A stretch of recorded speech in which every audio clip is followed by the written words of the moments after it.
Luz, cámara, acción. El Frente de Acción de Permacultura del Partido Humanista, desde Argentina, estamos impulsando la permacultura como política pública. Para explicar la cultura de lo que permanece, queremos partir desde otra mirada y desde una versión poco habitual, pero mucho más fidedigna a la versión que nos han contado los supuestos ganadores. Queremos empezar por plantear que las guerras no existen. De la misma manera que los esquimales se adaptaron a situaciones para vivir en el polo, los caribeños se adaptaron para vivir en las selvas tropicales. Es decir, los hombres hemos ido desarrollándonos en armonía con nuestro entorno, de una forma totalmente autosostenible y totalmente soberana de nuestro territorio. Sin entrar en historias antiguas, llegamos a este siglo XX cambalache problemático y febril. Este siglo XX cambalache arrancó en 1800 con la gran maquinaria, la gran industria pesada de la guerra, que siempre hubo guerra, pero el siglo XX necesitaba directamente exterminar a la población que era autosostenible en los campos o en las regiones para poder tener esclavos en estas maravillosas ciudades que estaba edificando. Estas ciudades que necesitan imperiosamente gente dormida, que no sepa ni dónde va, que vaya como el burro con la zanahoria, directamente a la fábrica o al matadero. El exterminio de 50 millones de personas lo describe muy bien Chaplin en Tiempos Modernos. 50 años después, seguimos con esta maquinaria pesada en los campos, tanto en Argentina como en el resto del mundo.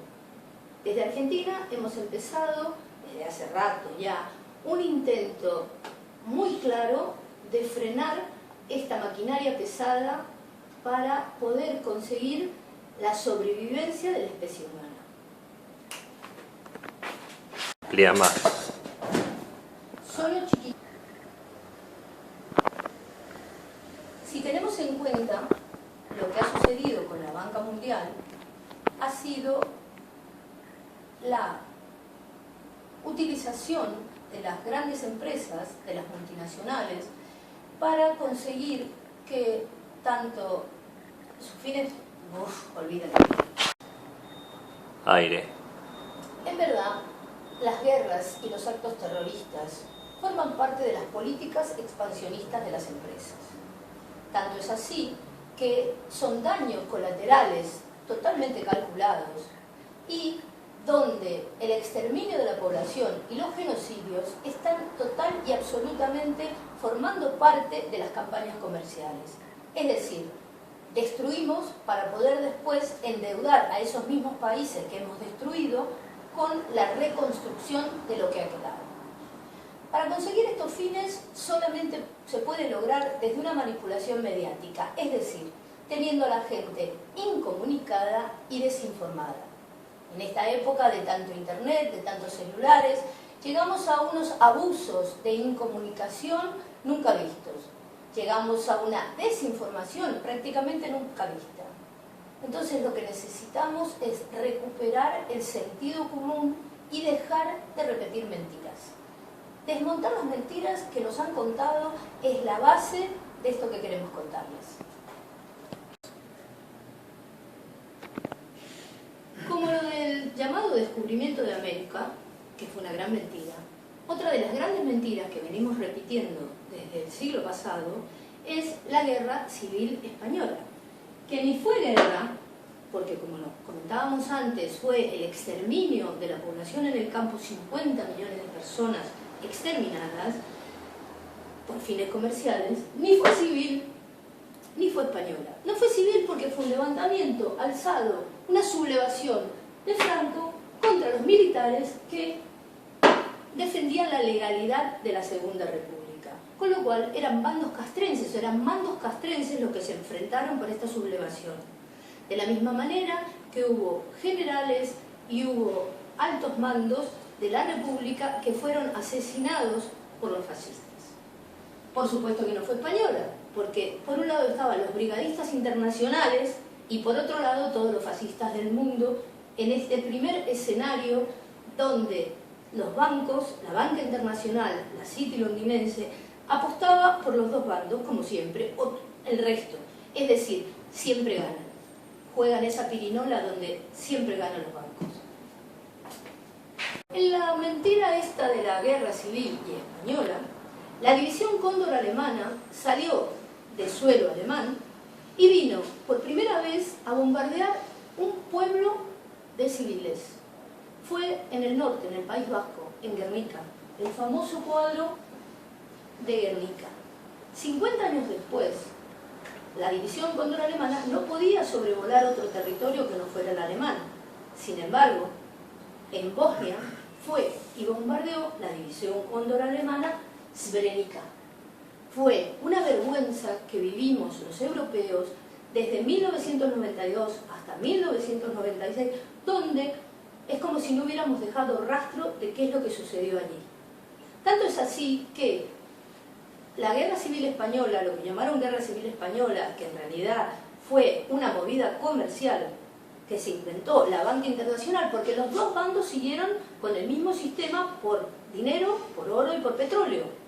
Con lo cual, esa movida, ese genocidio que se repitió en Argentina, en Latinoamérica en general, porque arrancaron con los Chicago Boys, con Milton Friedman y todo su séquito de neoliberales, arrancaron en Pinochet, también a Pinochet se le enfrentaron generales del ejército y fueron diezmados, como así en Argentina en 1976, la dictadura militar, que ya veníamos de tradiciones golpistas, y esa forma de manipulación, de desinformación y de genocidio se realizó en Bosnia desde 1992 a 1996 sin que nadie se enterara. Cuando llamaron lo que hicieron llamar la Segunda Guerra Mundial, que además estaban preparando una tercera para poder seguir vendiendo más armas y supuestamente reconstruyendo, Churchill creó lo que llamaron el muro de... no, olvídalo. Después de asesinar a todo el mundo, Churchill creó lo que llamaron la cortina de hierro, con lo cual dividieron al mundo entre el Pacto de Varsovia y la OTAN. Pero a la vez se creó una tercera posición. Esta tercera posición, que estaba encarada por Perón y por Tito también en la Yugoslavia, además de otros países, no era peyorativo, no era un término despectivo, sino por el contrario, era un término soberano, autosuficiente, autogestionable, y donde las relaciones se establecían desde otro lugar de poder.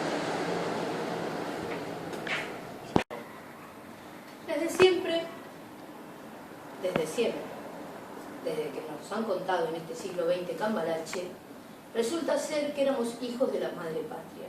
Y de hecho tenemos lazos de amistad, hijos allí, hijos aquí, padres allí y padres aquí. Pero lo cierto es que hemos crecido. En América ha sucedido algo que dejamos de depender de la madre patria y pasamos a formar la patria grande. Esta patria grande la encaró Hugo Chávez por el norte. La lleva Kirchner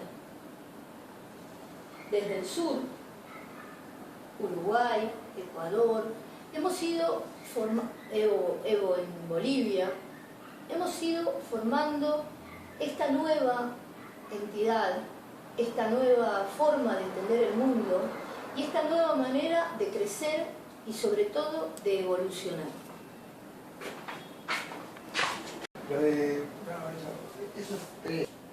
¿Listo? Uno de los hechos históricos más trascendentales en Latinoamérica fue decirle no al ALCA, como dijo Hugo, al ALCA al carajo. Era la imposición de Bush de un plan económico para Latinoamérica. Se conformaron entre Hugo, entre Daniel, entre Raúl, entre Lula, entre Evo, entre Rafael Correa y básicamente Néstor Kirchner en Mar del Plata para decir no al ALCA. Quien lo retrata muy guapo, muy para verlo realmente, es Emil Kusturica. Maradona by Kusturica es un documental que se lo recomendamos. La historia argentina, en 1860, empezó lo que se llamó la campaña del desierto. Con Roca a la cabeza, se creó la Sociedad Rural Argentina para poder pagarle a Inglaterra la deuda que había contraído el país por las armas con las cuales fueron a matar, a hacer uno de los primeros genocidios en Argentina, que fue exterminar a los originarios, a los aborígenes, a los auténticos dueños del territorio, los que estaban viviendo aquí antes que vinieran a civilizarnos y a conquistarnos. Los llamados golpes de Estado empezaron en Argentina en 1930. En 1955 fue un golpe militar cívico-militar, siempre son cívico-militares, a Juan Domingo Perón, que también era militar. Y en 1957 entra Monsanto de la mano de la Sociedad Rural Argentina, aquella de 1860. Todos recuerdan Evita, la santa argentina, que llegó a Europa con aquel trigo salvador para esa hambruna que había en Europa. Pero en 1972, Juan Domingo Perón dio un mensaje a los pueblos del mundo y dijo, 1972, hace casi 30 años, cuando aún no se había iniciado el proceso de descolonización contemporáneo, anunciamos la tercera posición en defensa de la soberanía y autodeterminación de las pequeñas naciones frente a los bloques que se dividieron los vencedores de la Segunda Guerra Mundial. Creemos que ha llegado la hora de que todos los pueblos y gobiernos del mundo cobren conciencia de la marcha suicida que la humanidad ha emprendido a través de la contaminación del medio ambiente y la biosfera, la dilapidación de los recursos naturales, el crecimiento sin freno de la población y la sobreestimación de la tecnología y la necesidad de invertir de inmediato la dirección de esta marcha a través de una acción mancomunada internacional. La concientización debe originarse en los hombres de ciencia, pero solo puede transformarse a través de la acción de los dirigentes políticos. En 1972, Perón ya anunciaba que teníamos que frenar la marcha suicida de este sistema de consumo. En 1992, muchos creíamos que en Río de Janeiro, en la cumbre del clima y la cumbre de los pueblos que estaba en paralelo, realmente íbamos a poder empezar a frenar este sistema que nos está destruyendo a todos, ricos y pobres, de izquierda y de derecha. En ese momento empezó en Sevilla la Expo, en Barcelona las Olimpiadas, y en Europa empezaron a acercar a Sarajevo de buenas a primeras con un genocidio que todavía no se ha terminado de aclarar para la mayoría de los europeos. Sin embargo, cuando te fijas las consecuencias de esto, fue entrar en la Unión Europea la patente de seres vivos, los transgénicos. De la cumbre del clima de Río de Janeiro, desde entonces pagamos por el aire que respiramos. Es decir, los cupos de CO2 forman parte de los fondos buitre, de esta especulación desde la banca usurera internacional que está destruyendo la vida. Desde esta mirada podemos comprender, cuando hablamos de los fondos buitre y de los halcones de la guerra, como a la banca internacional que no permite que nada escape a su control, llevando toda la especulación a las bolsas y llevando toda esa especulación a controlar a la población en lo que come y en su salud. Los halcones de la guerra siguen siendo aquellos que quieren seguir destruyendo, controlando y que solamente rinden culto al dinero, a la usura. Bien.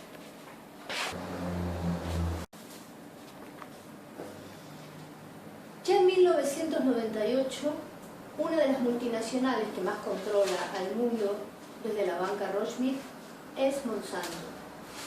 Monsanto ya sabía lo que hacía en 1998. Este monográfico, que fue reeditado en castellano, muestra cómo Monsanto tenía más poder que inclusive la corona británica. Es decir, el príncipe Charles, que es un afamado ecologista y que cultiva sus propias verduras y lo que él mismo come, invita a los demás, ya hablaba del problema de los transgénicos, ya hablaba qué es lo que está sucediendo. Ya en 1998, Monsanto sabía perfectamente qué es lo que estaba sucediendo y estaba haciendo un lavado de imagen, pasando de ser el productor de agente naranja y de mayores tóxicos y venenos del mundo a un productor de salud y alimentación para el mundo. Fíjense que podrán sobrevivir los mamíferos marinos a los PCB. Agente naranja, el envenenamiento en Vietnam. Hay un montón de juicios que llevan a esto, donde ya sabían que provocaba malformaciones.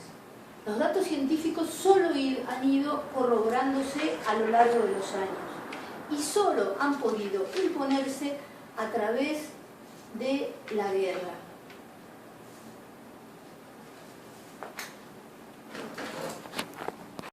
Ahí.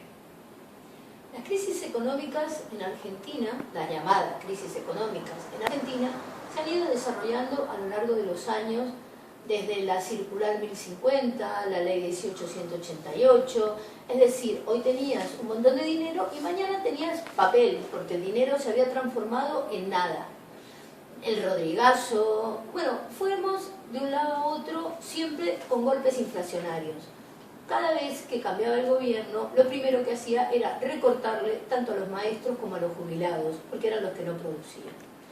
Llegamos de crisis en crisis, por supuesto que lo que se llamó el proyecto, la reorganización nacional, proyecto de reorganización nacional, así, proceso de reorganización nacional, llevó al país a la bancarrota.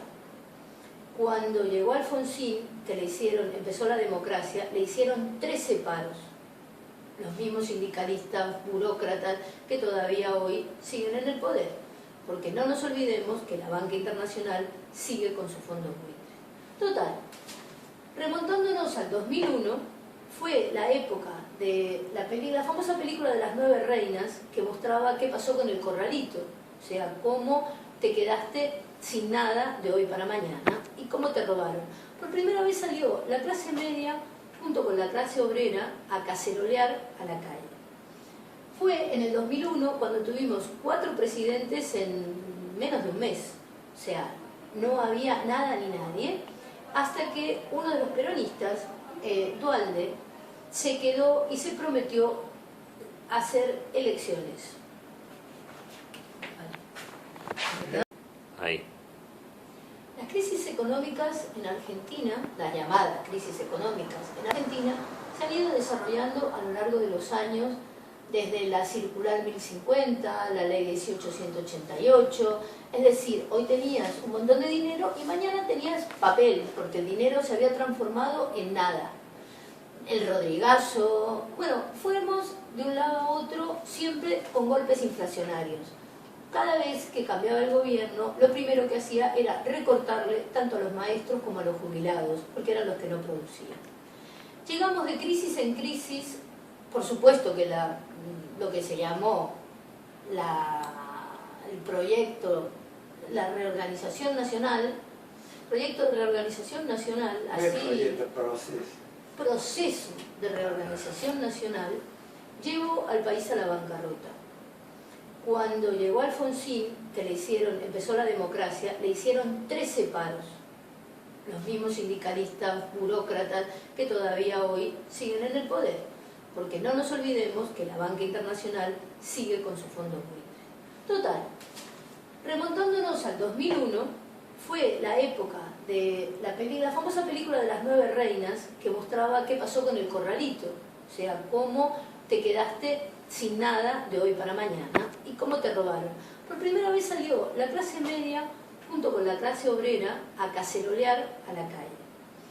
Fue en el 2001 cuando tuvimos 4 presidentes en menos de un mes, o sea, no había nada ni nadie, hasta que uno de los peronistas, Duhalde, se quedó y se prometió hacer elecciones. ¿Listo? El 22 es el loco. Es para los juegos de la quiniela de aquí, el 22 significa el loco. Con el 22%, Néstor Kirchner asumió la presidencia en el 2003 y dijo: no voy a dejar mis principios en la puerta de la Casa Rosada. Y tanto que los cumplió. En un país en bancarrota, con todas las dificultades que presentaba, sin tejido social, sin organizaciones y con el hambre en la calle, asumió el poder y empezó a cambiar este país. Son la protección integral de las niñas, niños y adolescentes contra la violencia contra la mujer, la protección contra la violencia familiar, la creación del Instituto Nacional contra la Discriminación, la Xenofobia y el Racismo, la protección integral de las personas discapacitadas, la creación del Instituto Nacional de Asuntos Indígenas, por la desaparición forzada de personas, la creación del Banco Nacional de Datos Genéticos, la nulidad de las leyes del punto final y obediencia debida, el Día Nacional de la Memoria por la Verdad y la Justicia, la protección de datos personales, la política migratoria argentina, la Ley Nacional del SIDA, el Programa Nacional de Salud Sexual y Procreación Responsable, la Ley de Educación Nacional, la Ley de Identidad de Género. Estas son algunas de las medidas tomadas para que los derechos humanos dejen de ser papel mojado y sean una realidad constatable. Ni en sueños pensaron las madres de Plaza de Mayo, que siguen buscando a sus hijos y dando la ronda cada jueves en la plaza, que iban a ser felices. Así lo definen.